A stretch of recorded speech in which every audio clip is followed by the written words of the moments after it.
1/2 kilo mutton clean பண்ணி எடுத்து வச்சுருக்கேன். இதுக்கு தேவையான மசாலா வறுத்து அரைச்சிக்கலாம்.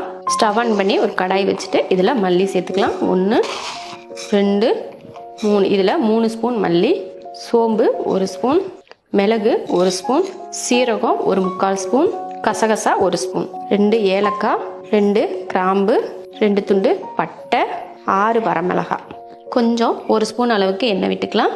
இப்போ இதை வறுத்தெடுத்துடலாம். வறுத்தாச்சு, இப்போ மாற்றி வச்சிடலாம். அடுத்து அதே கடாயில் ஒரு 2 ஸ்பூன் அளவுக்கு எண்ணெய் விட்டுக்கலாம். இதில் ஒரு 10லேருந்து ஒரு 20 போல் சின்ன வெங்காயம், ஒரு 7-8 வெள்ளைப்பூண்டு, இந்த மாதிரி ஒரு 4 இஞ்சி துண்டு இதையும் வதக்கிடலாம்.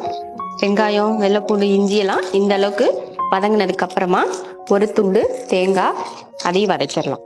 அவ்வளோதான். தேங்காய் போட்டு ஒரு நிமிஷத்துக்கு நல்லா வதக்கினதுக்கப்புறமா அடுப்பை ஆஃப் பண்ணிடலாம். இப்போ எல்லாமே நல்லா வதங்கிருச்சு. இப்போ இதையும் ஆற வச்சுட்டு அரைச்சி எடுத்துக்கலாம். வறுத்த மசாலா நல்லா ஆறிடுச்சு. இப்போ இதை அரைச்சி எடுத்துடலாம். மசாலா கூடவே நம்ம வறுத்தோம் இல்லையா வெங்காயம், வெள்ளைப்பூடு, அதையும் சேர்த்துக்கலாம். எல்லாம் ஒட்டுக்கவே போட்டு அரைச்சிக்கலாம். இப்போ இதை தண்ணி ஊற்றி நல்லா பேஸ்ட் போல் அரைச்சி எடுத்துக்கலாம். மசாலா பார்த்தீங்கன்னா அரைச்சாச்சு. இப்போ தாளித்து விட்டுறலாம்.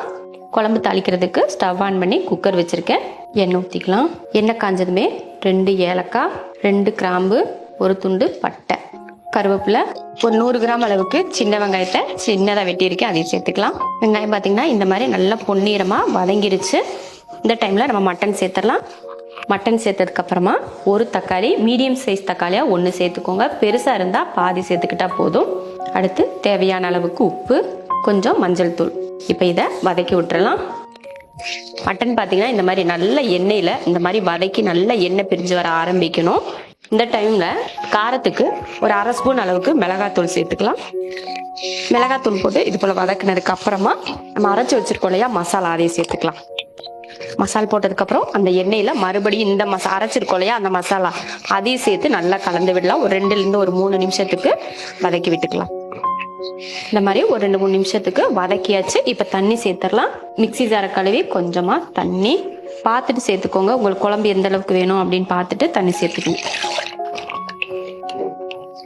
தண்ணியெல்லாம் சேர்த்துருக்கோம் இல்லையா, அதனால கொஞ்சம் எக்ஸ்ட்ரா கொஞ்சம் உப்பு சேர்த்துக்கலாம். அவ்வளோதான். இப்போ மூடி வச்சிடலாம்.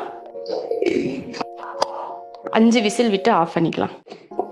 மட்டன் குழம்பு வேக வச்சு பார்த்தீங்கன்னா நல்லா வெந்து எண்ணெய் தெளிஞ்சு வந்திருக்கு பாருங்கள். நம்ம குக்கரில் வைக்கிறதுனால எப்பயுமே பார்த்தீங்கன்னா தண்ணி அதிகமாக வத்தாது. நம்ம ஊற்றினபடி அப்படியே இருக்கும். நம்ம அதனால என்ன பண்ணோம், மறுபடியும் ஸ்டவ் ஆன் பண்ணி கொதிக்க வைக்கலாம். இப்போ ஸ்டவ் ஆன் பண்ணியாச்சு. ஒரு 10லேருந்து ஒரு 15 நிமிஷத்துக்கு நல்லா வேகட்டும். அதுக்கப்புறமா நம்ம எடுத்து பார்த்துக்கலாம். பார்த்தீங்கன்னா குழம்பு நல்லா வெந்துருச்சு. சூப்பரான ஒரு மட்டன் குழம்பு ரெடி ஆயிடுச்சு. இவ்வளோதான். இப்போ அடுப்பை ஆஃப் பண்ணிக்கலாம். இதே போல் நீங்களும் செஞ்சு பார்த்துட்டு எப்படி இருக்குன்னு சொல்லிட்டு கமெண்ட்டில் சொல்லுங்கள்.